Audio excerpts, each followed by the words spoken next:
Thank you, Tlaga. I see there's Nokia C1 who is trying to connect. If maybe Nokia C1 could just log on with a name so that we are able to refer to her as... We are live, speaker. We are live. Yes. Okay, thank you very much, Dr. Nyati. Thank you very much. We are starting with our show. Good evening, Joburgers. Welcome to another installment of the show with myself, the Speaker of Council. As Dr. Nyati has said, we are live on various platforms, such as the City of Joburg social media platforms, as well as my own page, which is Nongaba Mulwele on Facebook, and at speaker_COJ on Twitter. We are also live today, and I'm very excited to announce this to our viewers, that we are also live on Jozi FM until 7 p.m., following which we will then take the stream and play it on Eldos FM from 8 to 9 p.m. We are very excited as this is the first time that we are conducting the show in this manner. So we have graduated in this year, 2021. Because once the show started online in March 2020 under the hard lockdown, we realized that there was a need to extend ourselves beyond the online or digital platforms and to get onto community-based platforms, starting with community media, because our intention is to talk to all our communities. Hence this new but very exciting partnership with stakeholders such as yourselves and Dr. Colin Hans and Eldos FM. On that note, ladies and gentlemen, our viewers, please receive a very warm greetings to my co-host for the first segment, Mr. Colin Hans. Greetings to all the listeners, all our viewers, our panel of experts, Professor Marwala, Pastor Abel, Dr. Sinabe, our civic education partner, Dr. Nyati, the leadership present on the platform, and all officials. Once again, the Talk with the Speaker of Council is a platform that allows for the civic to be educated on many issues that relate to local government in general, and the city of Johannesburg in particular. But we also strive to talk about matters that are of public interest to our local residents. Tonight, we are talking about COVID-19 pandemic. We are talking about vaccine truths and myths. Most of us will already know that the first batch of vaccination arrived on Monday. We are very excited, and thank you to our government. This is the first consignment consisting of 1 million doses of what we now know as the COVID vaccine produced by the Serum Institute in India. The vaccine is developed by a pharmaceutical company called AstraZeneca, together with the University of Oxford.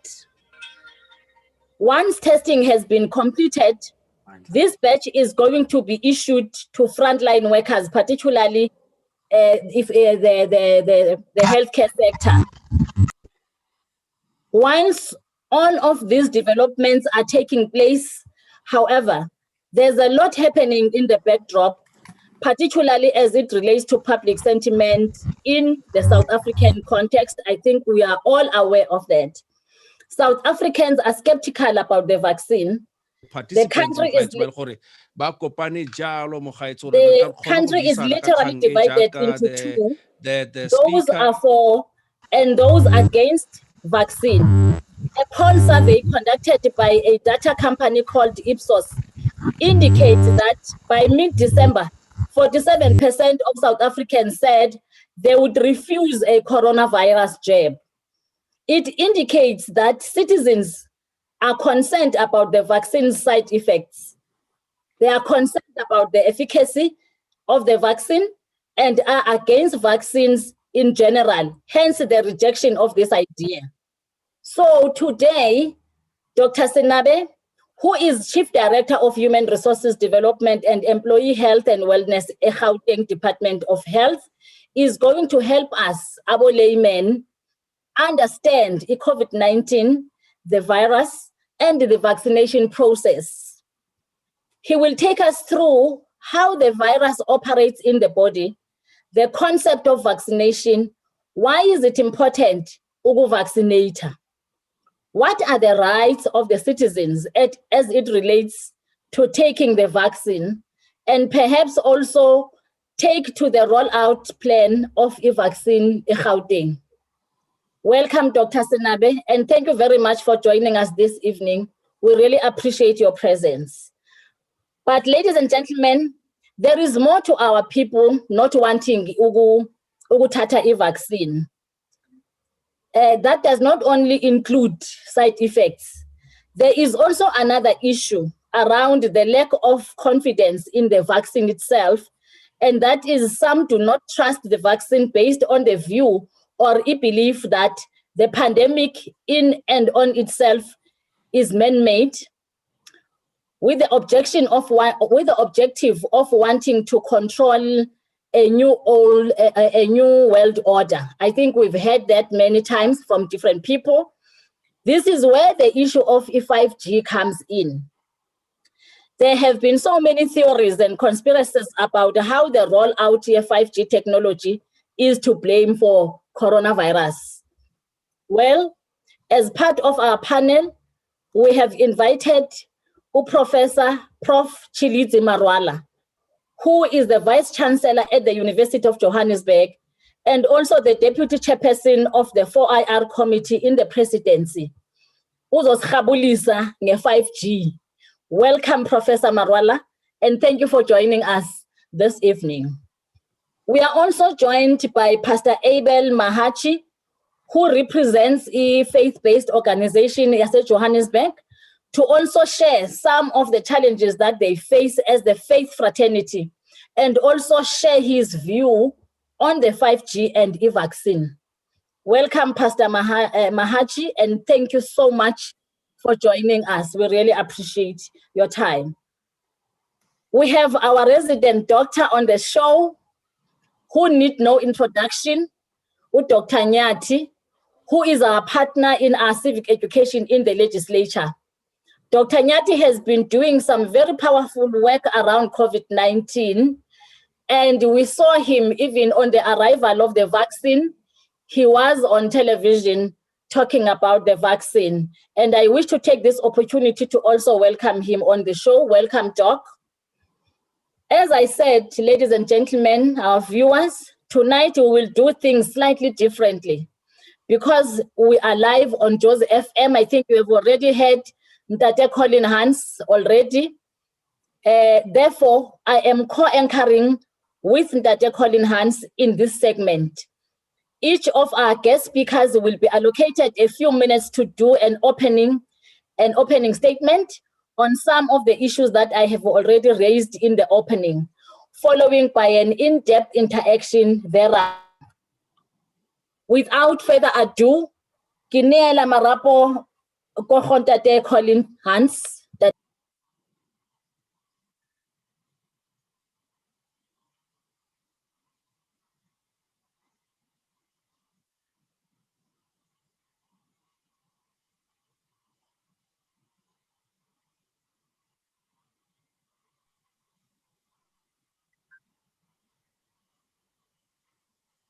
Please unmute, speaker. Oh, I was saying Ntate Hans is muted. If he could unmute. There we go. Thank you so much, and welcome to the show. And certainly this gives me an avalanche and the most inestimable pleasure for me to be part and parcel of this wonderful setup of great experts to come and deliberate on the issue the Speaker of Council has just alluded to. The speaker is joined by Dr. Sipho Sinabe as she introduced the panel. And without further ado, maybe because of time constraints, I should get straight into the whole matter. The first batch of the 1 million COVID-19 vaccines from India was delivered to South Africa this week. What does this mean for the country? And maybe we can start with you, speaker, and hear the sentiments of the other panelists. Okay, ke a leboga ntate Hans. Like ke tshilo gore nna I'm representing laymen. According to me, I think since the beginning of the pandemic, there has been a lot of anxiety, a lot of fear of getting the disease, and also a lot of fear of death. And also, as a country, we have lost a lot of loved ones due to the pandemic. So for now, the arrival of the vaccine, I think, is a sigh of relief that at least we are going to vaccinate. Hans, when I was young, I still have marks of the vaccination in for different diseases, for polio, for flu, for anything. And even now, we do take flu vaccine before winter begins, and really it saves us from catching flu. So for now, I think it is a sigh of relief for the country and for the citizens. And I can't wait for my category to get vaccine. Thank you very much. There's another question that has been doctors, is the Dr. Sipho Sinabe. What is the truth about the vaccines and how should they be viewed by ordinary South Africans? Maybe that can also go to Dr. Fundile Nyati. Thank you very much. Sorry. Thank you very much, Chairperson, and thank you to fellow panelists and the citizens of Johannesburg. The vaccines that, as we have been told that they have arrived in our country, are supposed to ensure that we have immunity among ourselves as health workers first, so that when we are immune, we will be able to have a health system that is secured. That will be very important for us to get into our hospitals and clinics, taking care of our doctors and nurses who are unlikely to have infections related to COVID. So the vaccines are going to help us to ensure that we get individual immunity among the community of health workers. Secondly, the vaccines are also going to make sure that those of us, as the speaker had said, in her introduction, she was concerned about disease and death. So the vaccines are going to make sure that those of us who are sickly, who are above 60, those with hypertension and diabetes, that if we get vaccinated, then our chances of getting disease and of dying are actually reduced. And then why these people? It is this group of people who have 80% of the burden of the disease. So the people who are dying are the people who have uncontrolled hypertension, diabetes, and they get to our hospitals. So if they are going to be immunized, then our hospitals will be free of the burden of accepting them into the hospitals, and they will only come for their normal BP checkup and hypertension and diabetes and so on, not to die because of COVID and so on. The last thing that the vaccines are going to do is what the president has been saying is herd immunity, what he prefers to call it population immunity. So it is when we as a whole community of people in Johannesburg and the whole country are immune. And it is not when all of us are vaccinated completely, though we want to encourage everybody to be vaccinated. When 67% of us are vaccinated, then we can as a population say, "Singobile COVID," because it will not be, harming us as a population. At the end, we will have a good health system with doctors who are not infected and nurses who are not infected. We will have a good economy because those who are workers can go back to work, and they can be able to, with the speaker, grow the economy of Johannesburg so that we are economically a very strong nation. So that is what vaccines are going to do. But to summarize it, it is individual immunity of our workers. It is herd immunity or population immunity at a population level, so that we can be able to live freely with a clean health, a strong health system, and a strong economy, and herd immunity in our population. Thank you. Dr. Nyati, you surely are sharing the same sentiments? Yes, I think just to add there, at this moment, since we got to know about this pandemic, we know that there is no cure. Now, if there is no cure, the only thing one can do is to make sure then that people are given immunity artificially, so that should they be exposed to the germ, they already have got soldiers that are ready to destroy the germ at first sight. So basically, that's what we want all South Africans to be able to do. But obviously, it is not forced, so it is up to everybody's, conscience and decision. But basically, what we want is to make sure that South Africans no longer have to worry about getting sick from COVID-19 with a risk of them dying. Let me bring in Professor Marala, and I'm bringing you on this point. What is the connection between COVID-19 vaccines and the 5G connectivity? We even heard reports some 5G infrastructure being vandalized in some parts of the country. Professor Marala? No, thank you very much. Maybe if I could just emphasize the point that has been made, that vaccination is important, because it is only through vaccination that we are going to deal with this matter. But what we also have to bear in mind is that vaccination has a shelf life. So if we do not vaccinate fast enough, after 8 months, people will obviously be requiring further vaccination because it has a shelf life. So as we plan, we have to have good mathematical models to make sure that it does not become a fruitless exercise. Now, when it comes to issues of 5G, 5G is electromagnetic waves.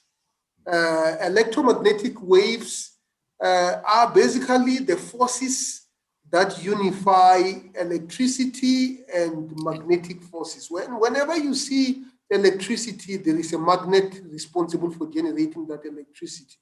And whenever you see electricity, whether it is cables that run over our houses, they are concentric circles of magnetic forces around. So that is a wave. Now, COVID-19 is a virus. A virus is a biological organism. It is alive and it dies if it does not find a host. So that is why we are told that on a hard surface, COVID-19 dies after 3 days. So this is a living organism. There is absolutely no link between 5G and COVID-19. The reason why people are making this link is because it turns out that when COVID came about in 2019, it was also the year in which 5G was launched. So people are thinking because 5G was launched in 2019 and COVID came to the world in 2019, that there's a causal relationship between the two. There is no causal relationship between the two. It's correlation. In statistics, when we study, we are told that correlation does not mean causation. For example, we know that during summer, more people buy ice cream, but also more people drown in swimming pools. It does not mean that ice cream causes swimming pool drownings. No, it's just that they are correlated. They are correlated because when it is hot, people want ice cream, but they also go and swim. So there is absolutely no link between the two. Thank you. Now, let's bring the religious aspect into the whole matter. Pastor Abel Mahachi surely can do the remark first, but also let's look at the other chunk of conspiracies that comes from the religious context. There's a conspiracy theory that the Bible says the 666 in the book of Revelation. I mean, let's allay the fears. Come in, Pastor Abel Mahachi. Yes, this conspiracy theories that we're experiencing now is based on twofold elements. The first element is biblical interpretation of texts. When you misinterpret texts in the Bible, you tend to come up with conspiracy theories. So hence, why we're experiencing this great division, especially in the sector, is because number one, people are interpreting text in the wrong way. For example, the 666 element, where we got half of, or probably majority of religious leaders believing that when you receive vaccine, you receive the 666. And the other leg of the religious sector saying, no, 5G is basically connectivity. That is the first element, misinterpretation of scriptures. And the second element is knowledge. There's a guy in the Bible called Hosea. God speaks to him and God says to him, my people perish because of lack of knowledge.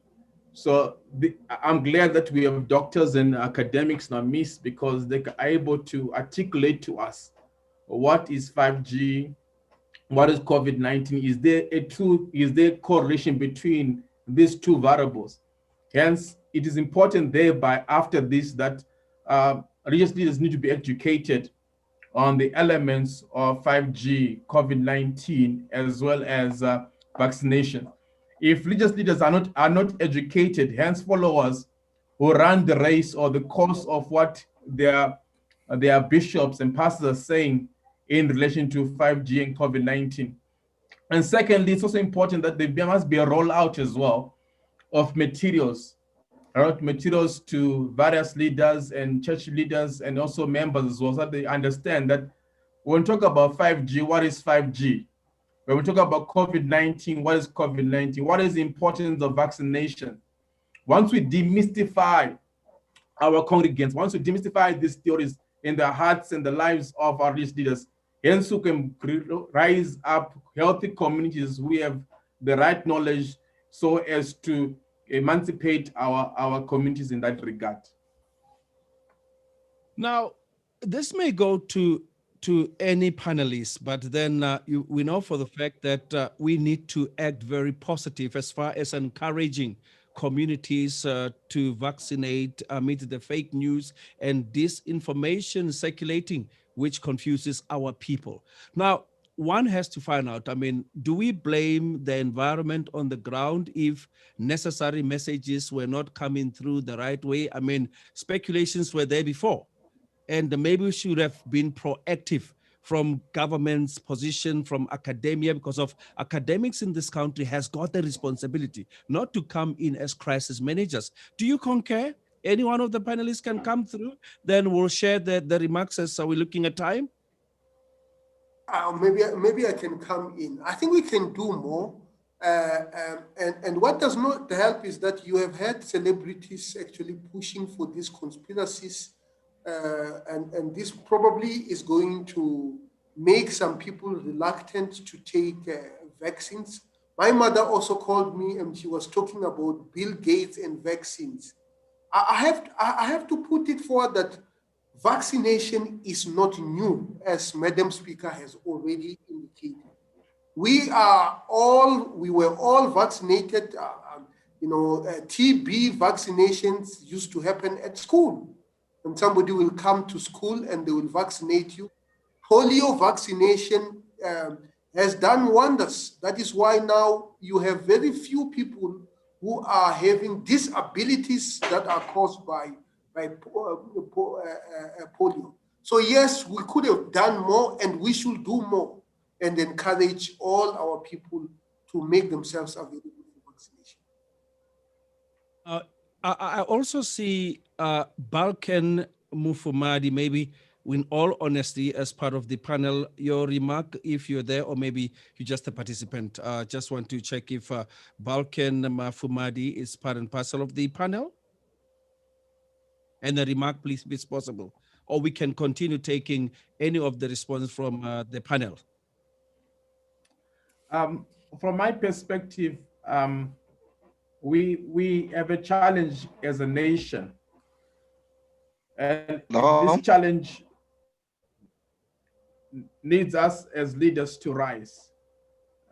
The rise of our leaders, both on religious element and political leaders and social leaders, coming together and try and work together to see how we can roll out the process of vaccinations in our communities. It is through this unity that we'll be able to lead the nation the right path and lead our communities in the right place. It's not a time for us to score on goals, but a time for us to come together, the pastors, the politicians. It's not a time for us to march against each other's, point fingers at each other, but time to unite together. So my call as a pastor in our generation is, let's come together. Let's not fight, but let's come together and see how we can bring the country to a better, greener pasture than where we are today. And that is my point. My call is a call of unity, of coming together as a nation. Thank you. Dr. Nyati? Well, thank you very much. I think, one can always say more could be done in the area of public health, education. Obviously, there's different players that can do that at a provincial government level, national government level, at a city level, and also individual professionals like us.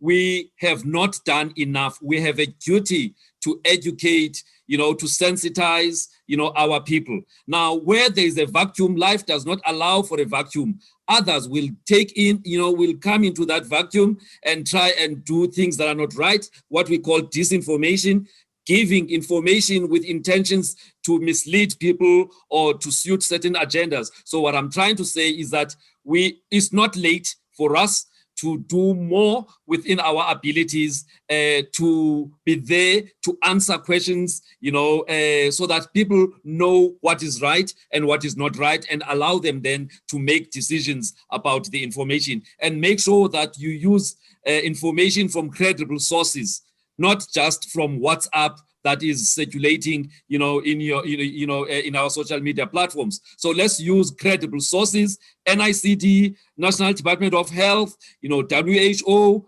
CDC, those kind of, sources, or qualified people, because if they mislead, then they can be reported to the professional council. Although some of the spreaders of conspiracy theories are doctors like me, and those must be reported, and there are regulations as part of this Disaster Management Act that were, issued around beginning of April, that anybody who, is involved in conspiracy theories or disseminating that information can be charged. So let's start to report to law enforcement authorities, those people who are spreading disinformation. Dr. Senabi?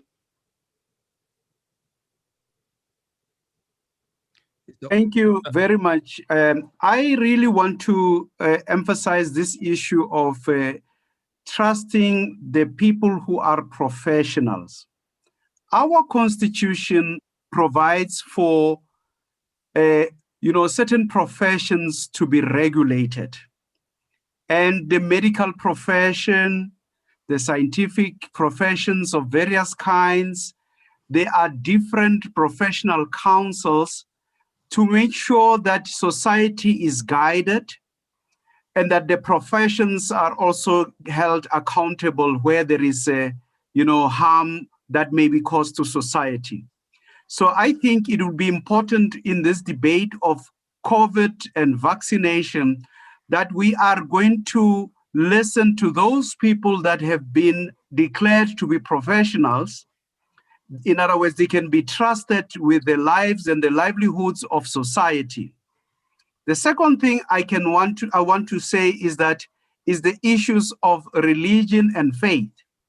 That religion and faith, particularly the Christian faith, are not necessarily opposed to medical and Western medicine as we are practicing it, like myself and Dr.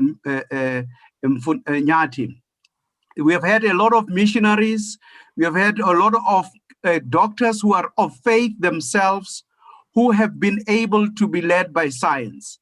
So there is no contradiction between being a Christian and being also believing in the scientific worldview. And so I want to lastly say that it is important that all of us go and register at the different phases of the vaccination program, so that then we can be able to benefit from immunity ourselves.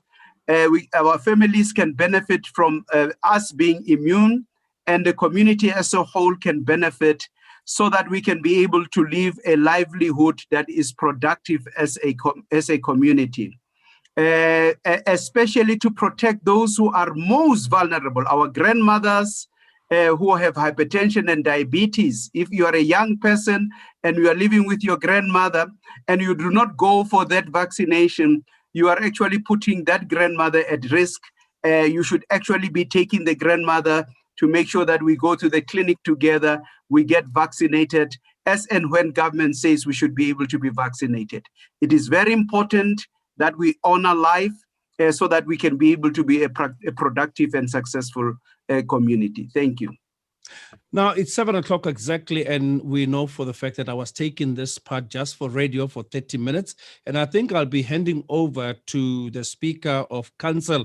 As from the radio side, I would like to thank you very much for the contribution. And someone just sent something to say, this is not a debate at all, it's not balanced. And I'm asking myself for it. The point that we're taking as radio was just to welcome the initiative, and the debate continues. Others will join online. But from our side, Dr. Sipho Senabe, Rebella Jalo, Rebona Jalo, Professor Morala, Rebona Hape, Dr. Nyati, Rebella Hape, Lene, from the religious side, Lene Abel Mahachi. Thank you so much from our side. You guys will continue with the debate out there. We'll look at all matters. I mean, you can start doing the robust debates now from academics, from religious people, from the speaker side. Thank you so much, and it has been wonderful. Thank you. Thank you very much, Tate Hans. FM. We as we thank you as you are leaving, I want to remind our viewers and listeners that we are continuing up until 7:30. So debate next time we'll have more time. I want us to continue with the debate, especially on the conspiracy theory. The discussion, Monday to Thursday, 6 to 8 p.m. with Colin Hans. The discussion, Monday to Thursday, 6 to... Okay, and Tate Hans. Okay, thank you very much. Conspiracy theory is not just only from, just ordinary people. I think the question here, knowledge is very important. For knowledge is power. We have heard, it was alleged as well, one of the councillors in one of the provinces was part of instigating and talking about this conspiracy theory of 5G, in such that we've heard that even the tower was burnt down. I want to go back to Professor Marwala, just in a layman's language, to simplify 5G. I know you have said that it is an electromagnetic wave, but just at a low level, 5G and the relation of 5G with COVID-19. Just, I know you've explained it, but if you can simplify it, because I think it is a serious conspiracy theory where even the tower was burnt down. So we need to educate our people more about 5G. If you can just take us through what is it, and then after that we'll hear from our viewers. Sipho will take us through the comments from our viewers. Then we'll also take the debate from there. Gidumedise Mamu Winingwenya. I see one of our parliamentarians is here. Our MP Mamngwenya. Thank you very much. Sikhuluma conspiracy theory here. E5G vis-a-vis the COVID-19 and the importance of vaccinator. Professor Marwala. Thanks very much, Speaker, for inviting me. No, thank you very much. Also welcome our member, our leader, Honorable Ngwenya. So yeah, it was really unfortunate that a councillor from KwaZulu-Natal actually treated that we need to take action against this disease that has entered. It is not COVID. We get it from 5G towers. It was quite unfortunate. And why do we have statements like this? I think part of the reason is because maybe as leaders, we are not studying science enough. Science and technology are all around us. That is the defining feature of our time. That is how we communicate. That is how we do almost everything using technology today. So it is important that our leaders actually equip themselves with the knowledge to be able to deal with scientific matters. Now, what are the issues that are in front of us? We have 5G. It's called 5G because it is the 5th generation telecommunication technology. We had the 1st generation. So the first phones that we had, which were 1G phones, were using voice to communicate. And the first one, if you even go back, they were not even digital communication devices. Walkie-talkie is not a digital communication device. It's a 1G technology. It was using analog. Analog means you are not communicating with ones and zeros, whereas digital means everything is translated into ones and zeros. The device, whether it is a phone, only sees ones and zeros and translates it back to. So 1G was basically only voice. Then we came to 2G, SMS. Please call me. Please call me is an example of a technology that came out of 2G when we were able to send SMSs. Then 3G, now we could be able to see videos in our devices. It was very difficult on that Nokia, if you still remember the Nokia, to see a video. It had no video capabilities. And now we are using what is called 4G or LTE,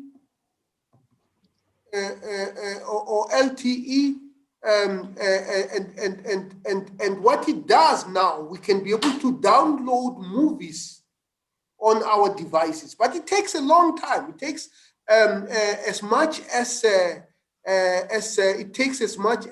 hours to download a movie.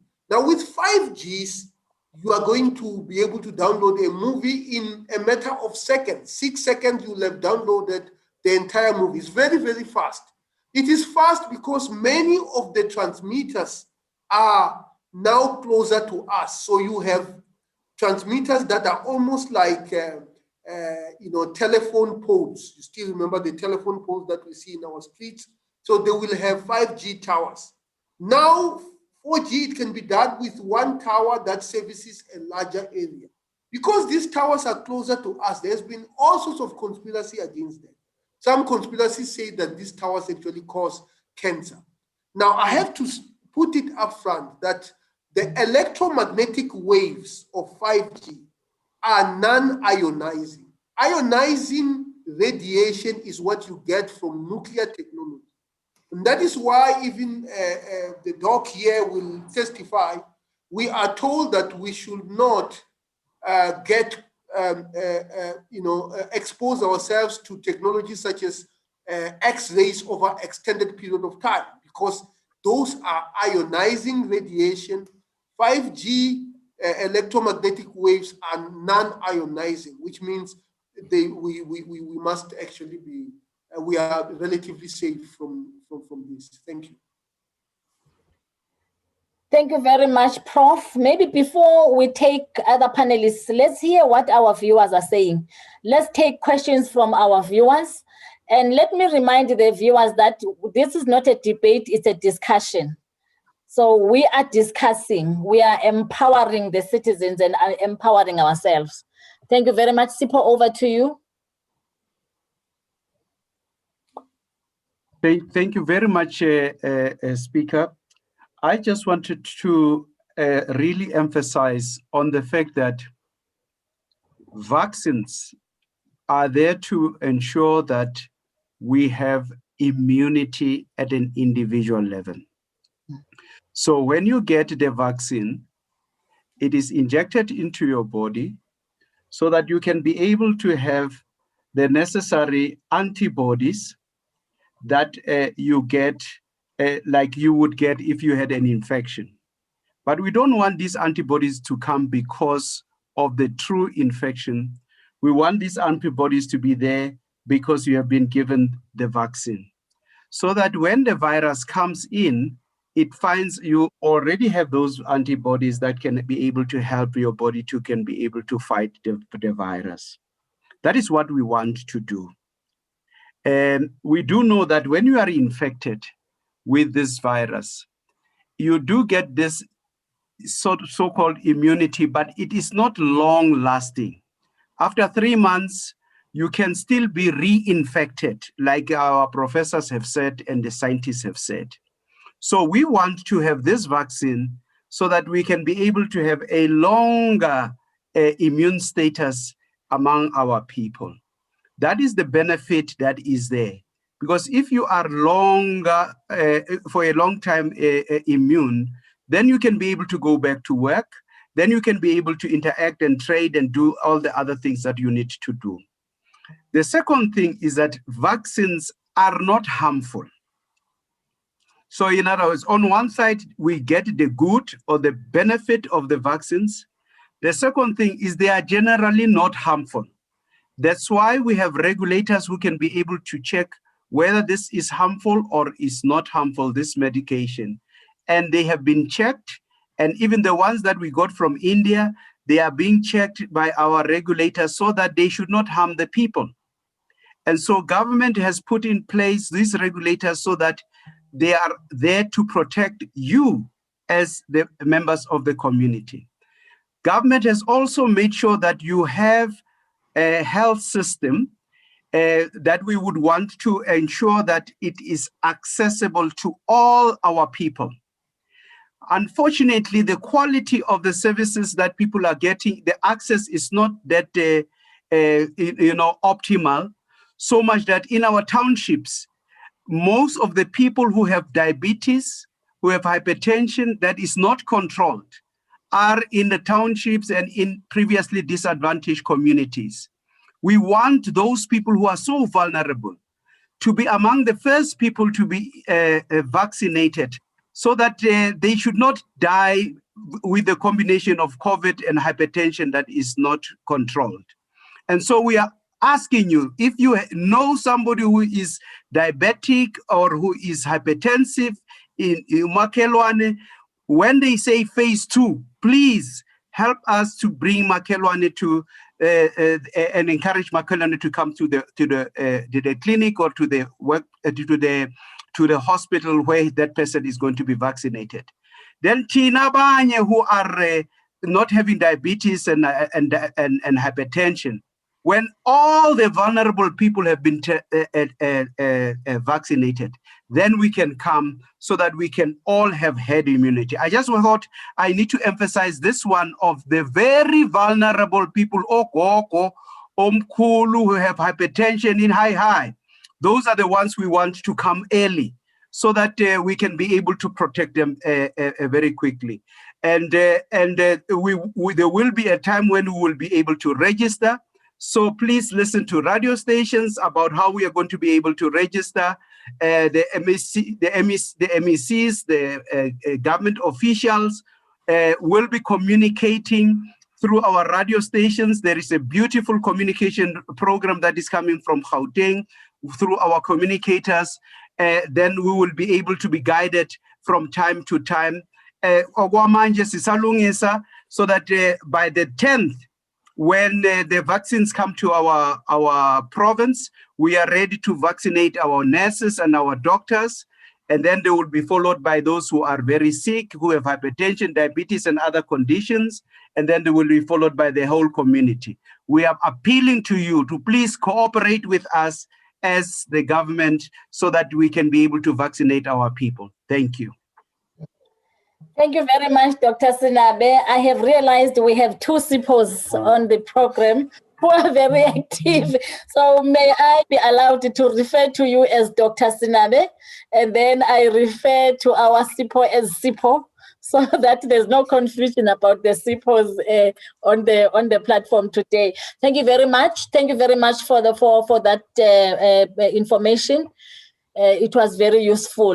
May I request SIPO Masiho to just take us through what our viewers are saying. I see messages are coming in numbers, Dr. Nyati, and they are very, very important inputs and questions so that we can try to answer some questions. Over to you, Mr. Masiho.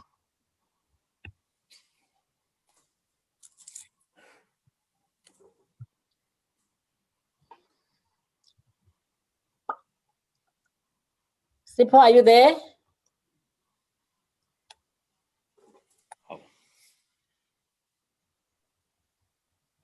Okay. While Sipo is trying to connect, I can see some of the inputs and questions on the chat box here. Dr. Nyati, maybe if we can just check where Sipo is.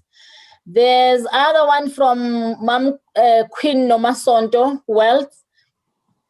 She says, may the God we serve show your true colors, and may your punishment come very soon for misleading God's children. I think she's referring to the conspiracies that we are talking about. Indeed, God's children die for the lack of knowledge and your greed and personal agendas. And then the other one from AB Muleko. This panel is not balanced at all. I think this is what Date Hans was talking about. No debate at all. These panelists are just singing from the same hymn book. So I, for one, can't trust what they say. I think that we need to disseminate more information here. And then Noni says, may I request that for the next session, if there would be any, kindly invite traditional healers as well. Indeed. And then the other one says, please elaborate on the difference between the 4G and 5G spectrum. I think that person is referring to transmission. Remember, COVID-19 is airborne. The doctors are here. I think they will explain that. The other one from Easy Khaumputse iPad says, Madam Speaker, our biggest enemy here is those with access to keyboard. It's those who deliberately choose to spread fake news and conspiracy theory unprovoked. What does it say? Unprovoked. Okay. Okay, yeah, unprovoked. Okay, now to mitigate against this, we need to intensify our efforts to bring to book the culprits. Up until there's consequence management, we shall forever experience these malicious acts of misinformation and the deliberate spread of fake news. I think that's what Dr. Nyati was talking about. The other one from our Honorable Winnie Ngwenya. Thanks, Speaker, for inviting me to this discussion. This is very important for me. I have learned a lot in terms of the 5Gs and the explanation about the vaccine, how it's going to help us. Okay, the other one, I think it's the last one. It says, Madam Speaker, Oh no, there are many messages coming in. Is Sipho back? Sipho, are you back? We are still struggling to get hold of him, but Ntlaka is trying to get hold of him. All right, let me All right. maybe two. Okay, okay. Can I just maybe take the question so I don't waste time? There's a question here. Can the panelists describe the mRNA technology and where it might have any side effects? Now, I won't spend a lot of time. All I can say is that vaccination has been there for almost 100 years now, and we've been using, when I say we, as the medical scientific world, have been using technologies whereby either the germ that is causing the infection is weakened and then given as part of the injection so that your body will react to that germ, so that when the real germ comes in, you already have a defense against that weakened, you've got defense against that germ from the weakened germ. Some of the vaccines, we were using technology whereby the germ is killed, but your body does not know that this germ has been killed. So when the real germ comes in, then the body will fight with that. Now there is new technology, and mRNA technology has been there now for almost a decade. All right, but it's the first time that it is used, on a vaccine in the way that it is being used here. Two vaccines, the one from Moderna and the one from Pfizer, are using this technology. Basically, they take an RNA that is part of what they call spike protein of the virus, the SARS-CoV-2 virus, and that RNA, they work on that, and what it does, once it's injected into the body, it then goes in and teaches your cells, to produce a spike protein, but it never gets to the nucleus where the DNA is. So once it has taught your cells, to produce a spike protein, then it is destroyed without going into your nucleus. And so then the body will develop immunity against that spike protein that has been produced.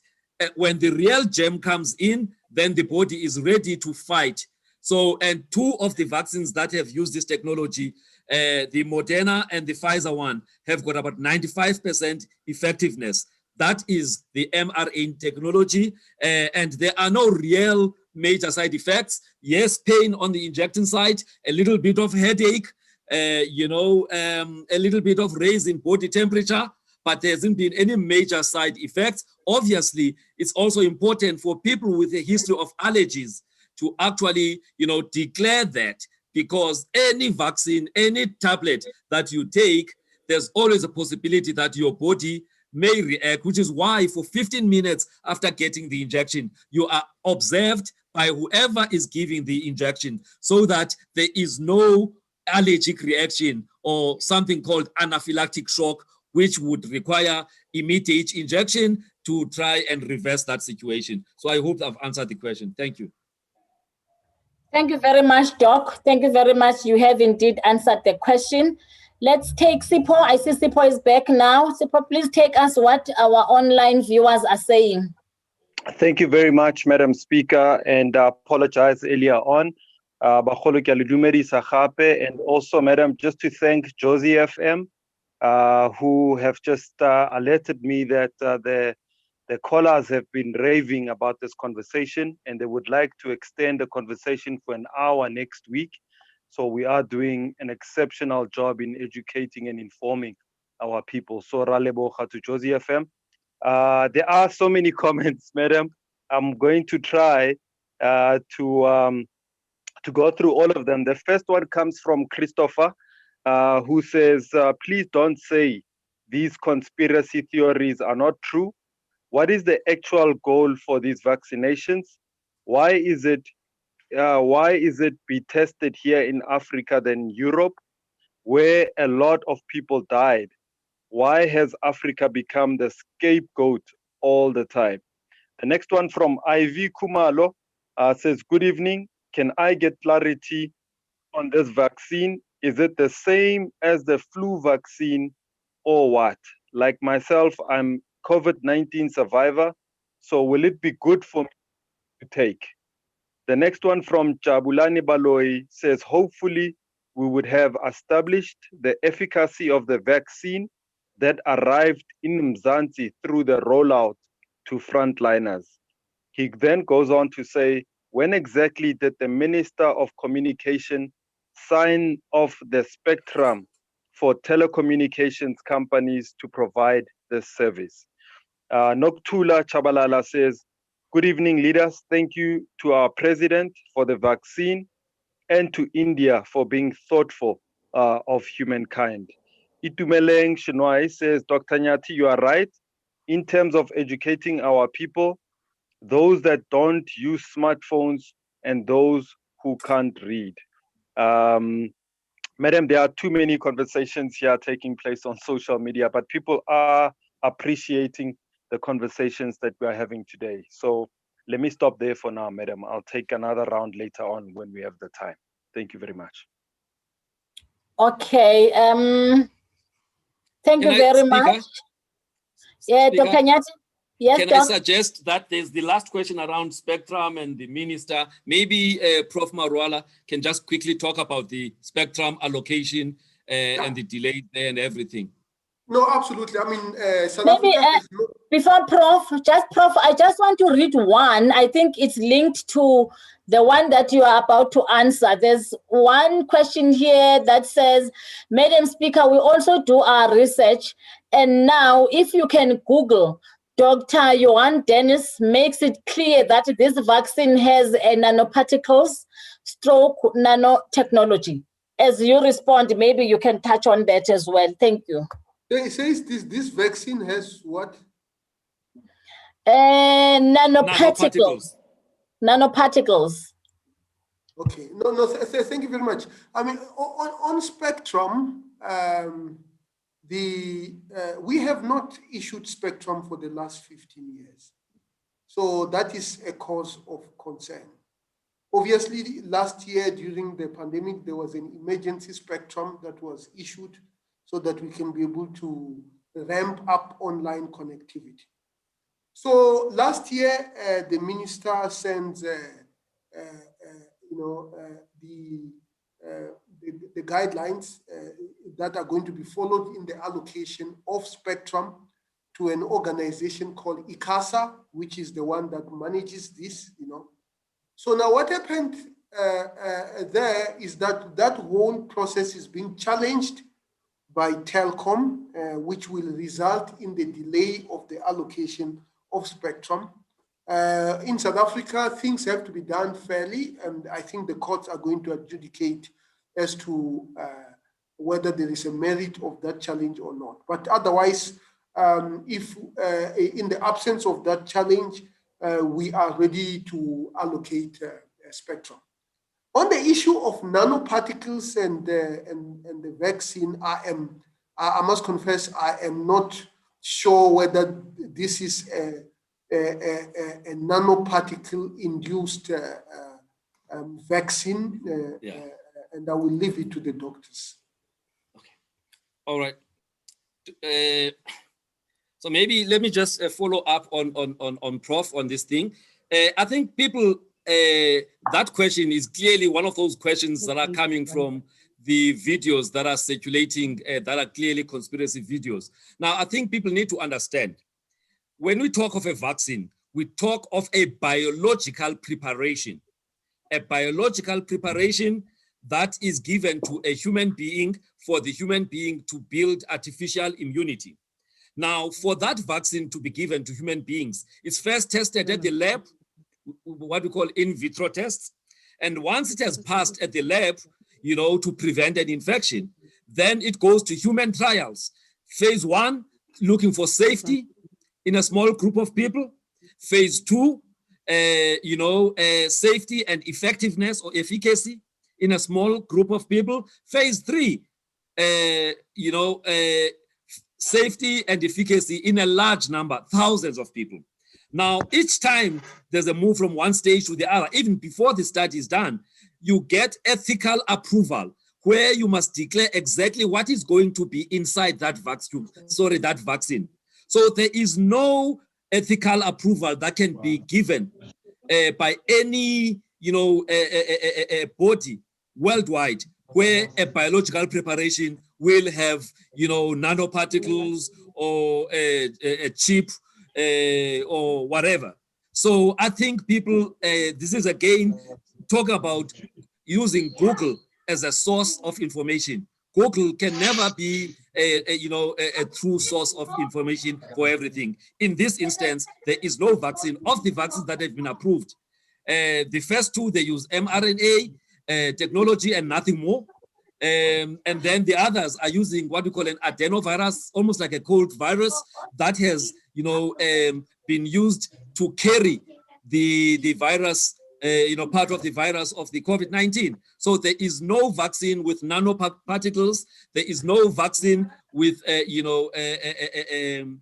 chips. So that is part of what we're here to demystify, to say that's part of conspiracy theories. So I'm not sure who this doctor is that they're quoting, but that person is spreading what we call disinformation with intentions to make people not to have confidence in vaccines.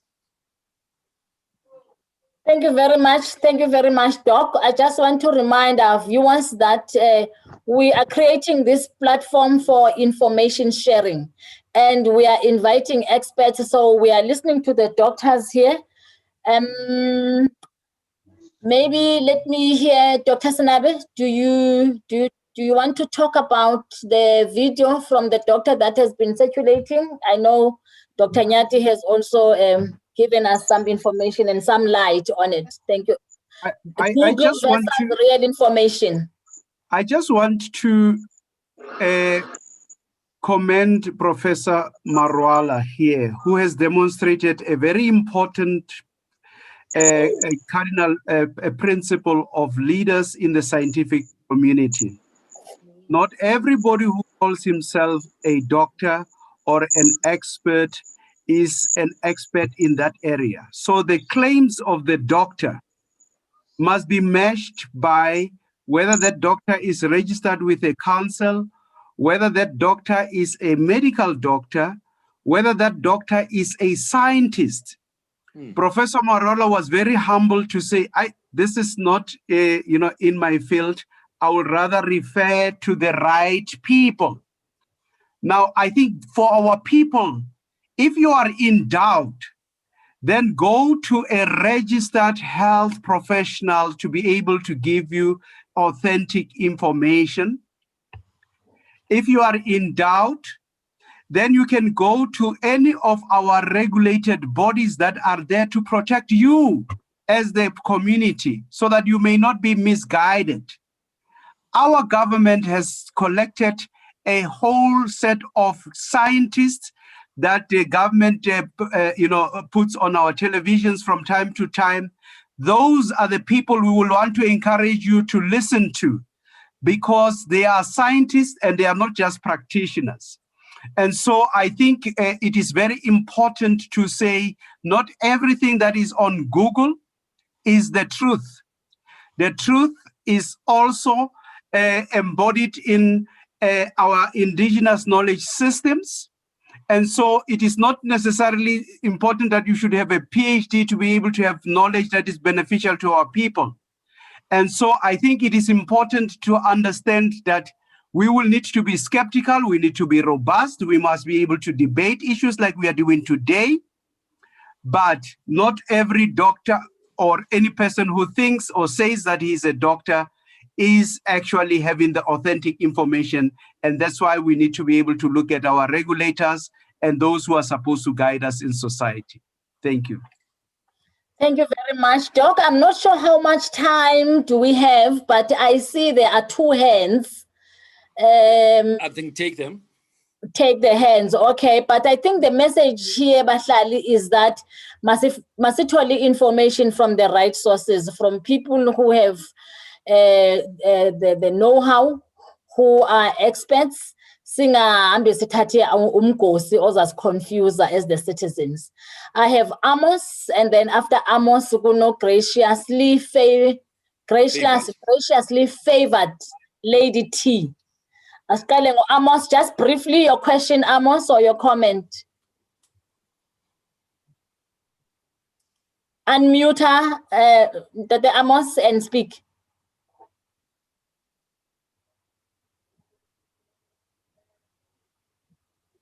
Can we unmute him, maybe? Yeah, okay. Yeah.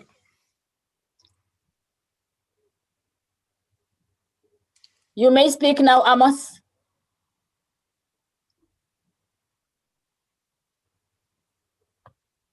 Okay, one mute her. No. Okay. Whilst Okay, Amos, yeah, Gracious a favorite? Because Amos has disappeared now.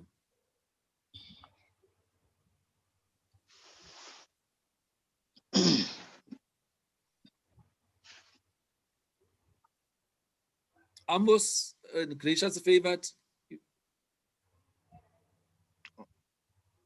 I think from my view, people are worried and alarmed regarding the rollout of the 5G transmission and switching primarily because it happened during lockdown.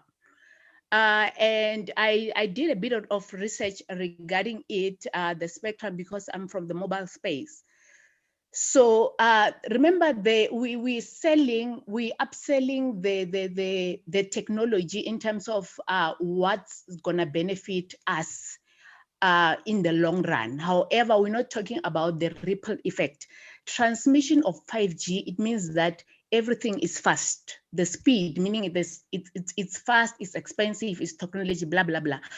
So, however, going back to the vaccine, I don't see the correlation between the two. However, I think people are worried because of the way the whole process was done. Remember, there was no tender, there was no bidding. It was just an emergency spectrum that was issued to MTN. And it happened during lockdown. I think that's why people are alarmed. So that's one.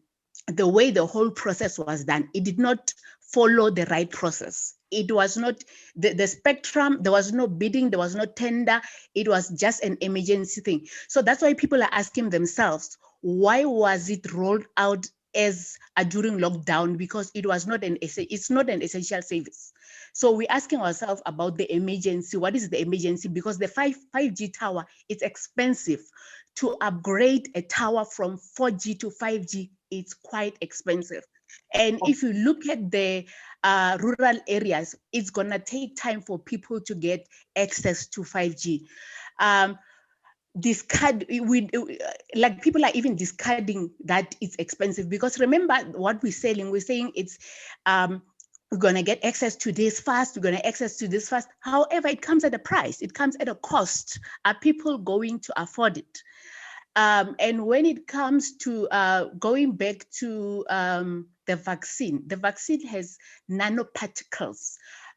So whether it changes genetics or it doesn't, I'm not sure about that. However, I did the research and I dug deep because I'm into health as well.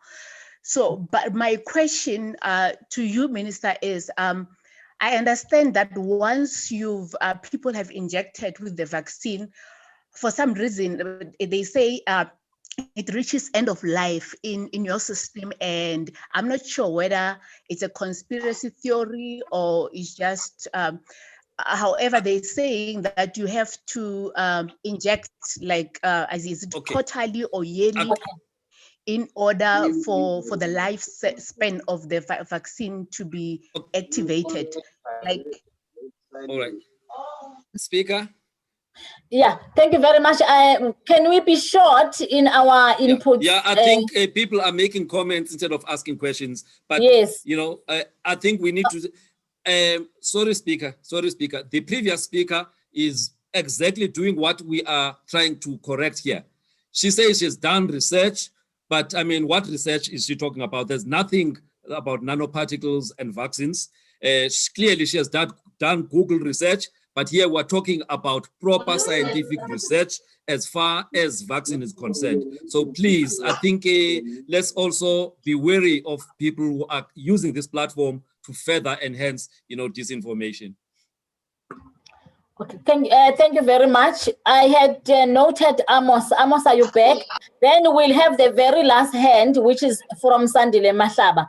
Will be the last, and then I will give the last bite to the panelists to respond and close off. Amos, are you back on the platform? Unmute. Can we unmute Amos, Doc?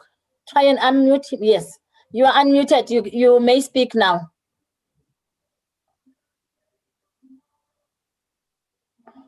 Okay, it sounds like Amos is struggling. Mr. Mahlaba. Yes, Sanibona Speaker.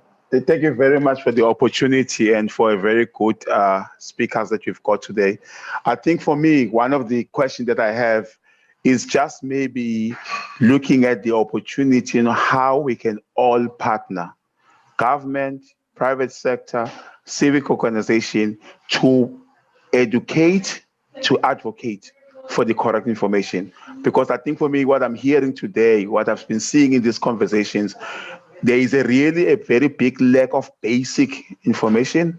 And I think for me, kuma speakers on Kakona and my presenters, is just looking at direction of saying, how do we partner, how do we collaborate to make sure that we start perpetuating out there the correct information and the positive information towards the development of technology and again, the fight against this COVID that has been killing so many people of our families. Thank you very much.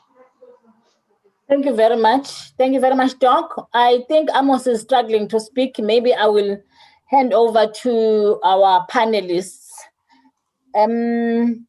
Yeah. Professor Marwala, let me start with you maybe. There was a question that was asked, why rush from abrupt rush from 4G to 5G? No, I don't think there is a rush. These technologies have been going on, and I'm sure after 5G you're going to get 6G. I think the pace of development, I don't know, I don't agree that there's been a rush in this regard. Maybe just to summarize that, thank you very much, Madam Speaker, for this engagement. It is very important just to emphasize what Dr. Nyati has actually said. Going to Google is not research. Going to Google is not research, and much of the information that you are probably viewing on Google is not based on peer-reviewed conclusions. So these are conclusions that have not been looked by peers, and this is actually quite dangerous. I mean, it's the same thing that I'm sure Dr. Nyati will say, that if you are sick, you can't go to Google to try to cure yourself. You have to go and see a doctor, because people have to go and study these things for a very, very long time.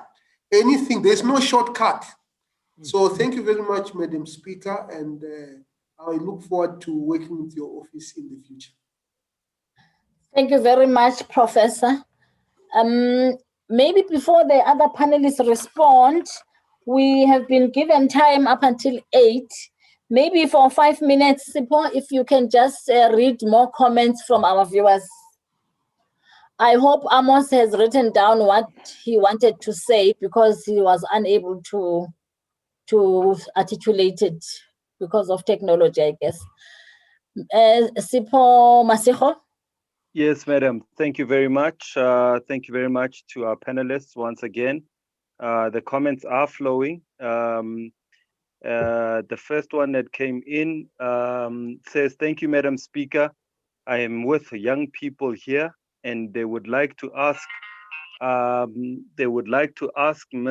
Marwala to explain further on the conspiracy about Bill Gates, as he touched his name a bit. Bill Gates involved in this matter of vaccination, particularly as they say, they have been hearing that he is involved in funding the vaccine throughout the world.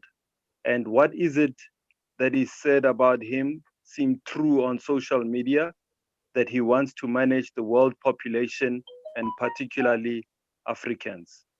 That's the first one. The second one is this information is all over the media.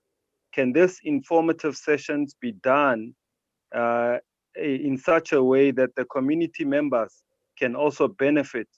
It's just a request.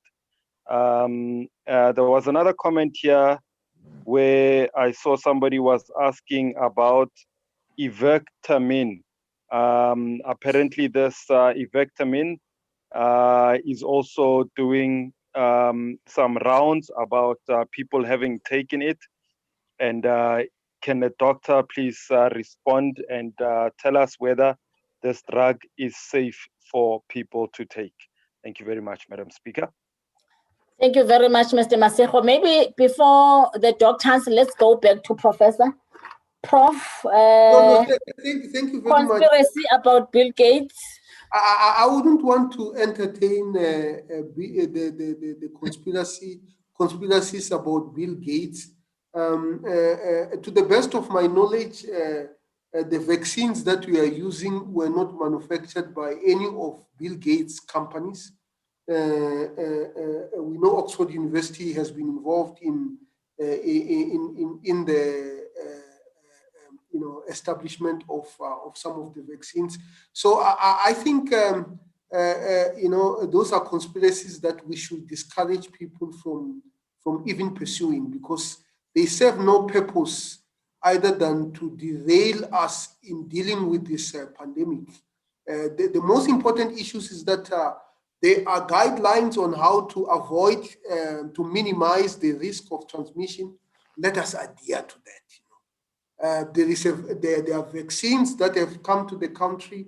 Let us register on platforms where we can register. I registered on the Department of Health app where you register so that you can be on the queue for these vaccines. So let's do all these things rather than be worried about conspiracies that are on Google. Thanks.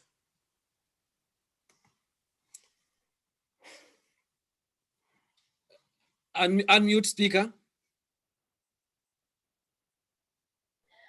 Thank you very much, Prof. Let me now hand over to the doctors. Dr. Nyati. All right. I think just back to this thing about the technologies that are embedded on vaccines, the allegation.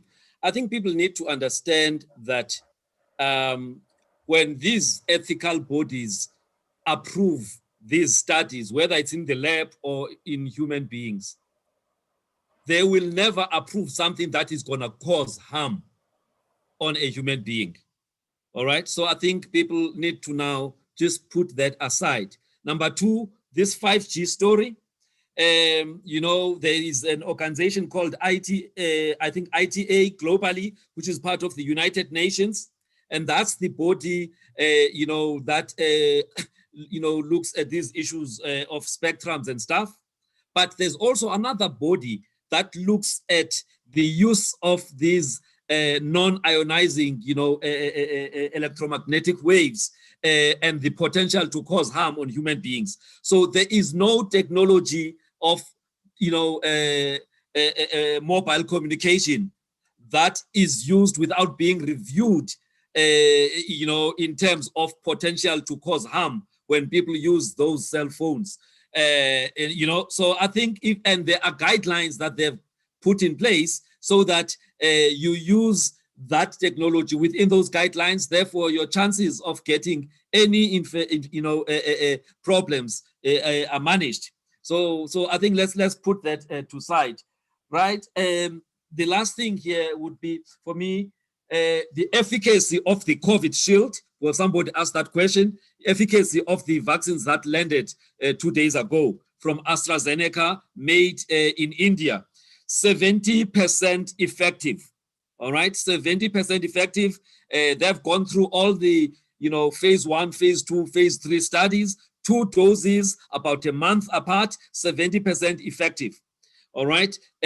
So I think people have got no reason to worry. There's more benefit than any harm. And if there's anything, it's mild headache, you know, a bit of flu-like symptoms and pain where you are injected, nothing more.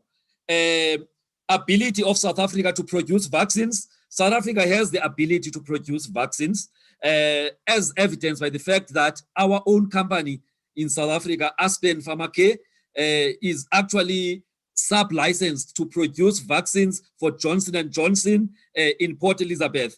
And they will be giving us, those vaccines as a country in the second quarter of this year. So we have the ability to produce. What we don't have, only because of funding, is the monies to invest in the research and development of vaccines. We need as a country to invest in R&D, not only in healthcare, in agriculture, in telecoms, and in other areas. Our leadership, I'm sorry to say that, Speaker, but general, our leadership within the country, in the regions, and even in the AU need to prioritize, investment in science and scientific research and innovation so that our highly skilled people in the continent stop being collaborators in other people's, research, but actually are involved in doing research in Africa to solve our problems. And they can't do that if we do not fund them. So it's a big challenge on the AU regional bodies and our countries to enable. We can produce, we've got the brains in the country, but without the money backing, there will be no solution. Africa is a scapegoat, that's what they are saying, of the Europe and West. Well, as at today, 104 million people worldwide have been vaccinated. The majority of the people vaccinated are in America, followed by Europe, and then other parts, South America and other parts. So if this thing was a conspiracy against Africans, they would have started by, vaccinating South Africans or Africans. So the fact that the majority, in fact, there's only one country in Africa that has vaccinated, starting last Saturday, which is Algeria. South Africa has not even started vaccinating. So if this thing was about wiping out Africans, then they would not have started in America and all these other parts of Middle East and Europe. So that is, something that people need to be able to understand. Flu vaccine and COVID-19 vaccine, they are not on the same WhatsApp group. They deal with different germs. Flu vaccine is for an influenza virus, which is a mix of virus, totally different from the SARS-CoV-2 virus of COVID-19, which is a coronavirus. There is nothing in between. Somebody said taking vaccine yearly. I don't know where they get that information from, because at this moment, we don't know how long the immunity is going to be, depending on how quickly this virus changes itself. So I thought I needed to just quickly tackle those questions. Thank you. Thank you very much, Dr. Nyati. Thank you very much. Let's hear from Dr. Sinabe. Thank you very much, Speaker. I just want to emphasize the issue and the principle of us being led by science. There was a question about ivermectin, which is one of the drugs that have been alleged to be effective in terms of treating the vaccine, the coronavirus infection. Ivermectin is an antiparasitic drug. In other words, it acts against parasites. It has not been proven to be completely efficacious in terms of dealing with viruses. And we think that there is some element of truth that it can be effective in treating the virus, viral infection, but it is still being investigated through what is called clinical trials.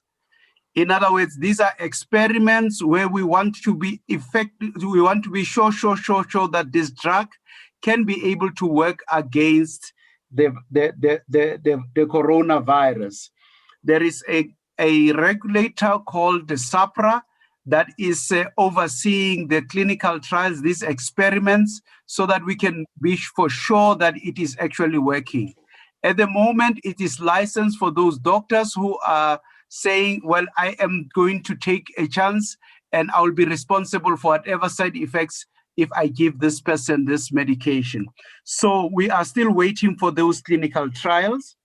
And then again, the issue of this efficacy, as Dr. Nyati has said, that these vaccines are efficacious. In other words, they can help the individual not to get the infection again.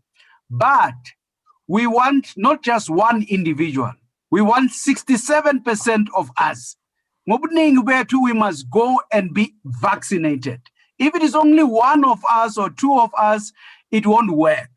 So we must mobilize our communities, everybody, everywhere,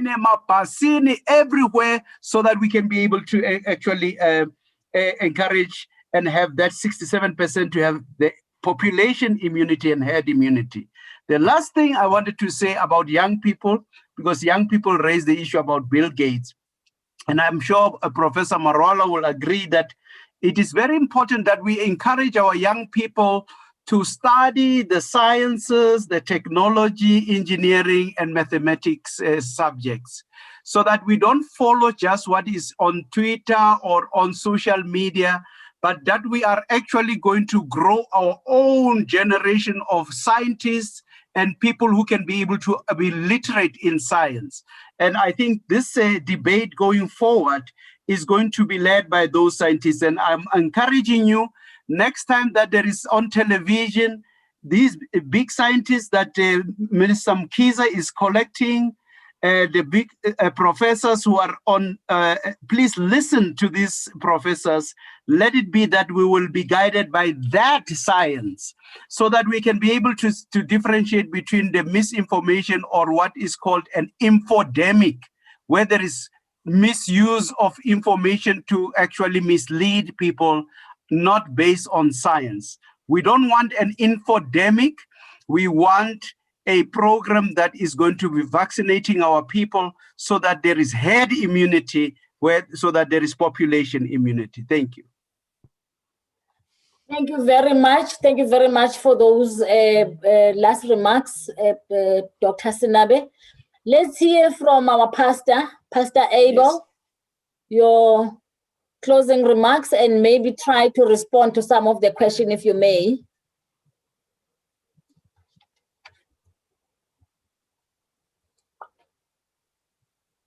Thank you, my speaker.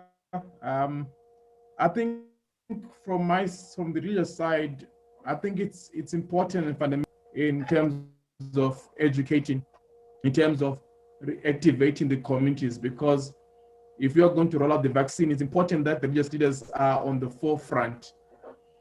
And they are leading the communities towards the vaccination in that regard. So I think it's important that we educate. Let's see how we can go about mobilize. Number one, mobilizing the sector. Two, through the religious sector, we educate. After educating, we roll out the necessary information through booklets that talk about vaccinations, the importance of vaccinations, like we did when we were educating communities about coronavirus, sanitizing of hands, wearing of masks. I think that information is very pivotal if we are going to demystify those particular theories. And also, I want to also encourage religious leaders as well, especially in the Christian fraternity, that it is important that we come together. Let's dialogue. Let's engage on these issues like they did back then in the days of the apostles, when there was a dispute of misinterpretation of scriptures, or there was a misinformation concerning issues of scriptures. They came together and spoke together and dialogued. And through dialogue, they came to a way forward to see how they can find ways of emancipating the communities. So I'm calling upon these leaders, let's come together. Let's work together with government. Let's work together with various institutions to see how we can pull our communities together. Together, we can do more. It's not time for us to be divided. It's time for us to unite together and fight COVID-19 and work together for the sake of South Africa. As I conclude, Nkosi Sikelel Africa, may God bless South Africa, and may God bless our speaker, and may God bless the city of Johannesburg. Thank you. Amen. Amen. Amen. Let's hear, in closing, let us hear from our Member of Parliament, Honorable Ngwenya. Can a word from you, Ma? Thank you very much, Honorable. Discussion. Thank you very much, Honorable Speaker. NgesiZulu bathi ufunda akhulelwa. I've learned a lot about this program that we have done today. And I wish that you can continue to do it, seeing that our community also, they must learn. Because what is outside there is what people that they just hear about other people, putting the fear to the people. So I'm happy because the pastor have touched the faith. Then we need to go out and assist our community to have faith on what the government have done. We're crying to say, ikhambi lizovelaphi na?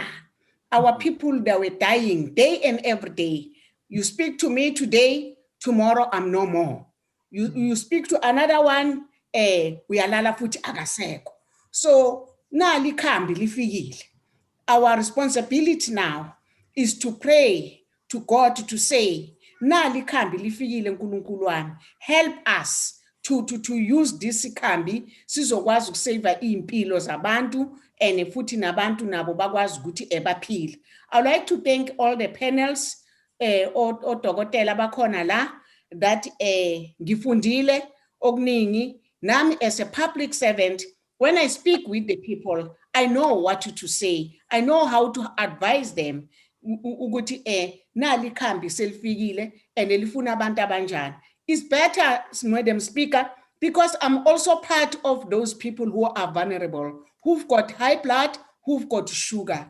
I did learn today, what must I do? Njengomuntu onoshukela, njengomuntu futhi on a high blood. Then I'll able to educate other women that are like me and the community in the constituency where I'm deployed to say, Nai ifikile, this is what you do. Dokotela, hlukana nokugugula, izinto ezizokutshela manga.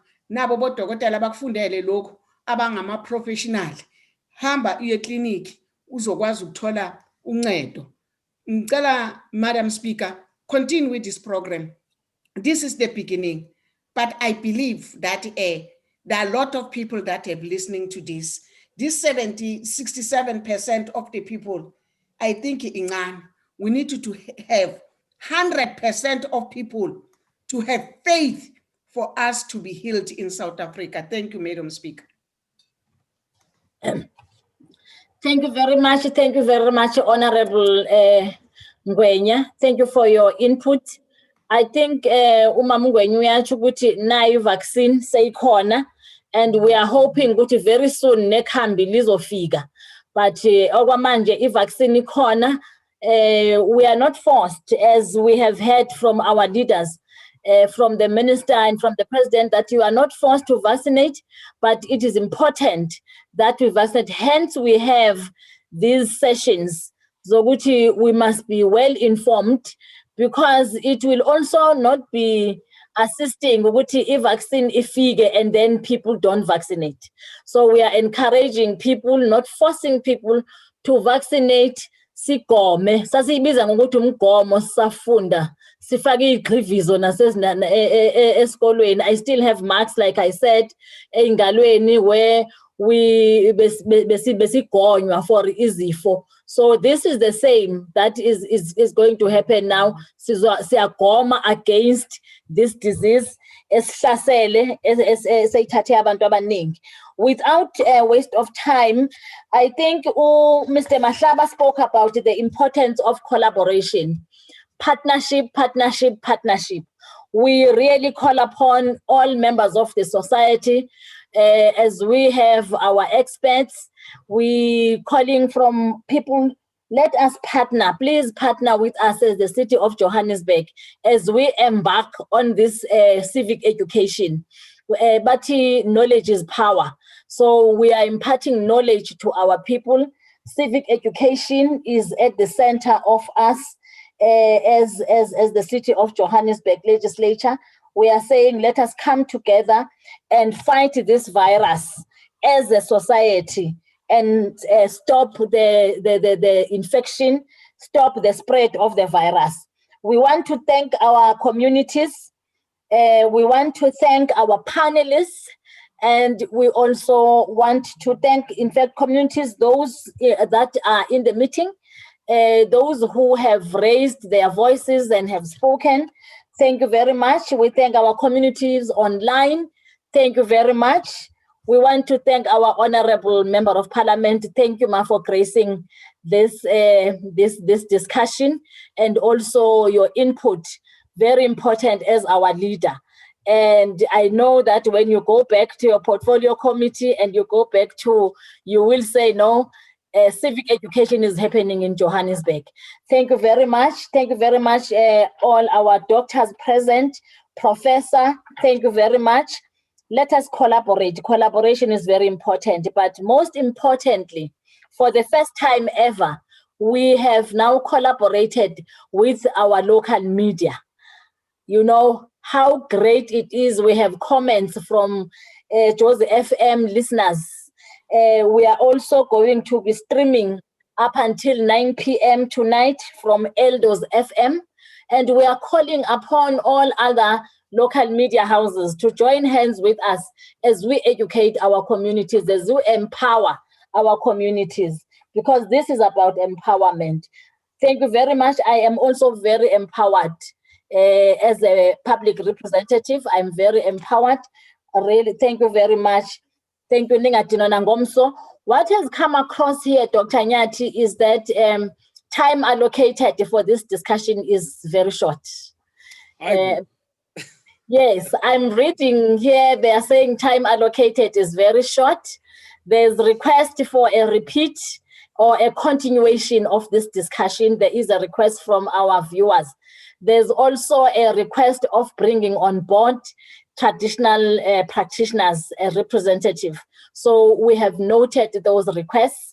We will discuss with the team, people who are behind preparing for these sessions, which includes Dr. Nyati and the team. Thank you very much to your team, Dr. Nyati, Abonwabi Satlama, and all your technical team. And thank you very much to the team from the Office of the Speaker. All of you, I won't mention you by names, but all of you, thank you very much for making this discussion so fruitful. Enkosi siyabulela sibambana sibini. We have come to the end of this session. Thank you very much. Thank you. Thank you. Thank you, Speaker. Thank you very much. Well done, Madam Speaker. Well done, team. Good night.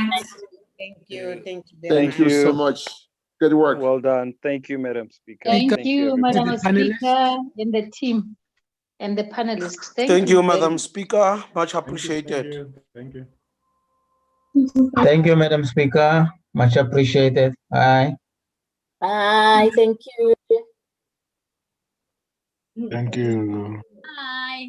Great job, Madam. Thank you, very Madam much. Speaker. We appreciate so a lot. Thank you very much. Thank you, Siyabulela, Mama. Do it again. It was Mamungwenya. Well done. Siyabonga, Mama Madam Ngwenya. Speaker, even West Rand is here. Thank you, West Siyabulela, Rand. Mama I see Lucas Ngwenya. Moses. Siyabulela. Thank you very much. Siyabulela. Siyabonga. Siyabonga, mantombazana. It's a monster.